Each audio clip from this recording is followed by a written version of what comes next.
అందరికీ నమస్కారం అండి.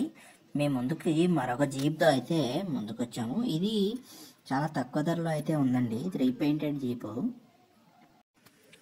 ఇది వచ్చేసి 95 అండి, 1995. బాడీ అయితే రీపెయింటెడ్, మొత్తం కూడా బాడీకి చేంజ్ చేశాము. సింగిల్ ఓనర్ ఉన్నాడు దీనికి.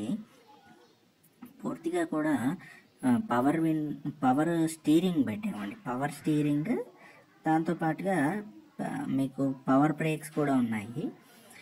బ్రేక్స్ కూడా ఆయిల్ బ్రేక్స్ అయితే వస్తాయి. ఇది మంచి జీప్ అండి, మంచిగా రీమోడలింగ్ అయితే చేశారు. ఇది అమ్మకానికి అయితే ఉంది. తొందరగా కావాలి అంటే మాత్రం వీళ్ళ ఛానల్ సబ్స్క్రైబ్ చేసుకొని దాంతోపాటుగా లైక్ చేయండి. వీడియోని అయితే మీకు కావాల్సిన వాళ్ళకి షేర్ చేయండి. వీడియోని లైక్ చేసి పెట్టుకుంటే కూడా మీకు తొందరగా లొకేషన్తో పాటుగా వీడియోనైతే ఫోన్ నెంబర్ కూడా ఉంటుంది, వెబ్సైట్లో ఉంటుంది. మీకు కామెంట్స్లో వెబ్సైట్ ఉంటుంది.